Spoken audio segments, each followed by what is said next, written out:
To the NFL we go, Kevin, and a lot of big-name quarterbacks looking to bounce back on Sunday, like Tom Brady. After struggling last week, he takes on a young Panthers defense with 3 rookie starters who gave up 30 points and who gave up 34 points in a loss to the Raiders on Week 1. Now, Bucs coach Bruce Arians feeling good about a rebound for Brady.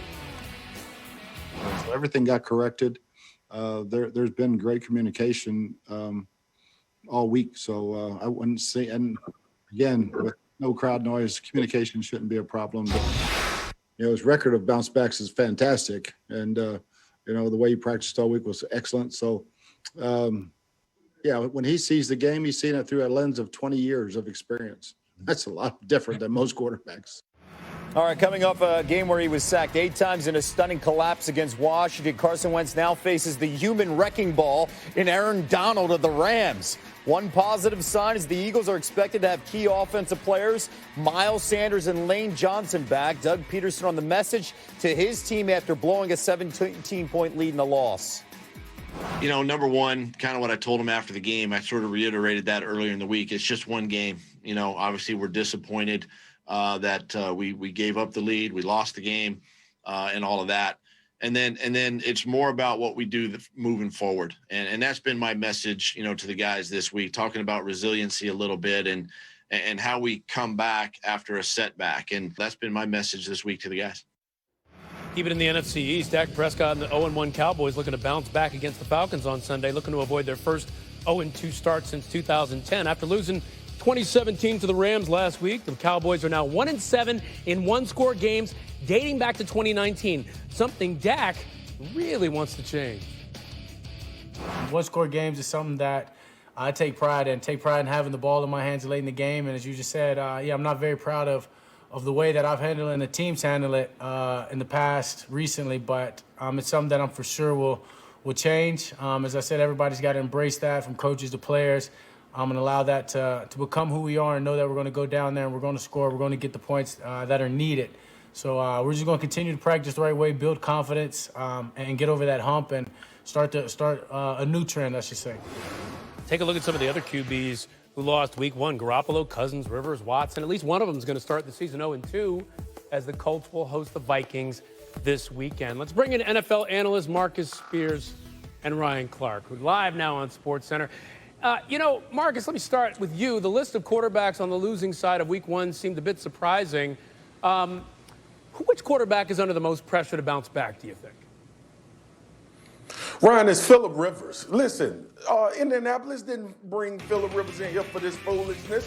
He threw 2 picks. He threw for 363 yards. Last year, he threw 20 picks for the Chargers. They brought him to be a significant upgrade over Jacoby Brissett and put this team over the hump to not only win their division, but make a deep playoff run. They feel like their offensive line is in place. The Marlon Mack injury hurts them, but they drafted Jonathan Taylor and have Nyheim Hines behind him. Phillip Rivers has to step up this week. We ain't expecting Phillip Rivers to lose to Garner Minshew and the Jacksonville Jaguars, paying him $25 million a year. Ryan, go ahead, pick it up. And listen, for me, it's Carson Wentz. I saw that Kevin Nagande lost a bet this week. I hope he didn't bet on the Philadelphia Eagles and Carson Wentz this week, because they couldn't block the Washington football team, and now you face Aaron Donald. The Washington football team sacked him 8 times, and one of those sacks put him outside of field goal range when they needed points. He also threw 2 interceptions. He can't go out and try to be Superman again, because if he does and they lose and he doesn't play well, people will be looking at Carson Wentz like, you're not our Super Bowl quarterback. Nick Foles was. We need to get a new guy in here. Got to leave the Foles thing behind. They can't let go of the Foles. Every time he brings it up, Marcus. All right, Every time he brings it up. All right, guys, let's move on to this. George Kittle. We just heard the news. He's going to be out for the 49ers against the Jets on Sunday. Marcus, how's this going to impact San Francisco? Oh, man, it's significant, Ryan, because, number one, George Kittle allows them to do a lot in the run and pass game. I think it gets overshadowed how well of an inline blocker he is and commits to that run game that Shanahan wants to have with the zone scheme. But also, he's Jimmy Garoppolo's binky. He's the guy that saves Jimmy Garoppolo. He gives him an option every single time he finds trouble. So everybody around is going to have to step up. And look, San Francisco is in a tough situation. Deebo Samuel is out. Brandon Ayuk, their draft pick from this year, is out. They are going to have to find some ways to commit to the run and let it be as dominant as last year. And Jimmy G going to have to step up. I mean, I think this puts a lot of pressure on Jimmy G and Kyle Shanahan.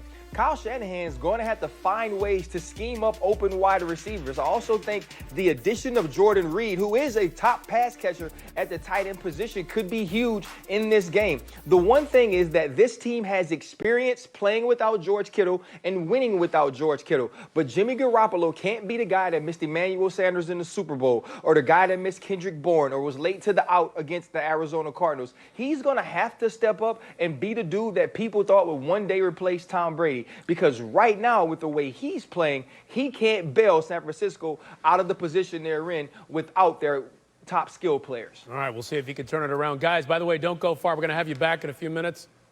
Oh, Marcus, go ahead. Jump in before we go. Oh, I just wanted to remind everybody, Ryan. I call you Ryan. I call Ryan Clark RC because that's my brother from a long time ago. The 49ers are playing the Jets. So everybody keep that in mind. Oh, there I you just wanted go. to say that. This season opening loss to the Cardinals 5 days ago. More on this story coming your way as SportsCenter rolls along. Yeah, tough break right there. Hey, by the way, you like drama? Welcome to the NBA. Giannis wins the big one. Share some interesting words about his future. The Nuggets in Game 1 against the Lakers tonight.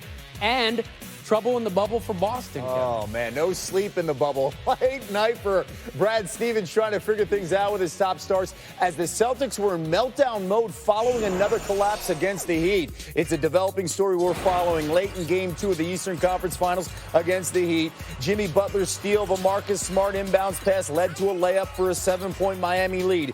It was one of 20 turnovers for Boston as they lost by 5. Afterwards, Smart was overheard in the locker room yelling at his teammates over the loss. According to Stephen A. Smith, one part of the argument surrounded Smart's shot selection in the fourth quarter. The team could not escape what was heard and the questions that followed. What happened in the locker room? We heard Marcus Smart screaming, come out, swearing. It sounded like things were being thrown. Can you just walk us through what happened there?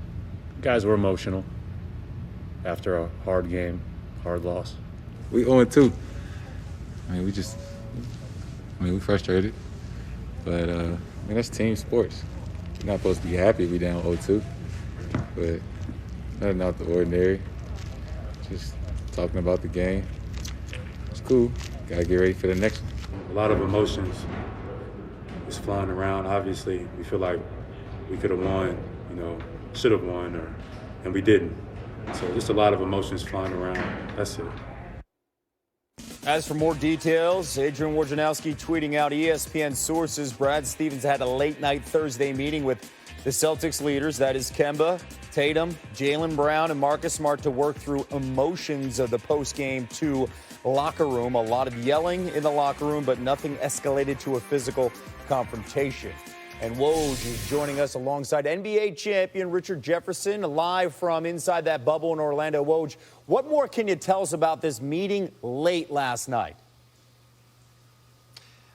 Kevin, Brad Stevens and the leaders of this Celtic team, Kemba Walker, Jason Tatum, Jaylen Brown, and, of course, Marcus Smart, just trying to get the guys together and get them talking. And a lot of the focus, I was told, of Marcus Smart's frustration in the postgame that spilled out after that Game 2 loss was, built around the loss of that 20-point lead, the turnovers.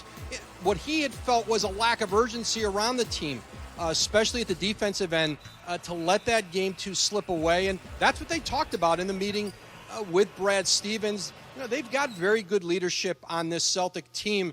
And listen, after 3 months in the bubble and in a series where, they know they let one slip away, it is not surprising that things could get that emotional. And one other thing I'm told the Celtics were talking about, the very possibility and perhaps even likelihood that they'll get Gordon Hayward back Saturday night for Game 3, and to make sure that they're all on the same page to integrate Gordon Hayward back in here in a game that is obviously a must-win for the Celtics and trying to get to the NBA Finals. That is the news that's coming in today. He's upgraded to questionable. That is Hayward for Game 3. RJ, let's bring you in. 17 seasons in the league. You've seen some things. We have seen outbursts before.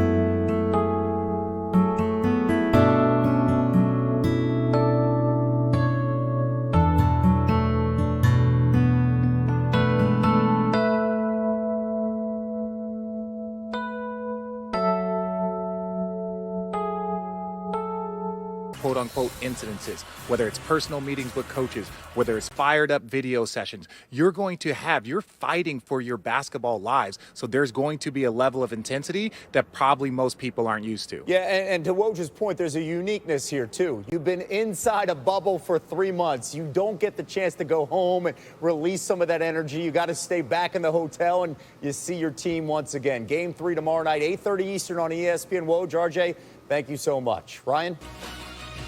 Sports Center on the road is presented by Rocket Mortgage. To the NFL we go, Kevin, and a lot of big-name quarterbacks looking